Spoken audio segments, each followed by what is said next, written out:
Таблетки от кашля кажутся безобидными, но многие содержат кодеин или декстромитрофан, которые могут вызвать привыкание и побочные даже эффекты.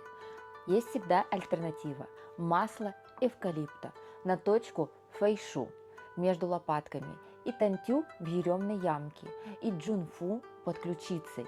Эти точки отвечают за дыхательную систему в китайской медицине. Массируй мягко утром и вечером с эфирным маслом эти точки. И помни, используй только качественные эфирные масла. И знай, что природа часто эффективнее химии.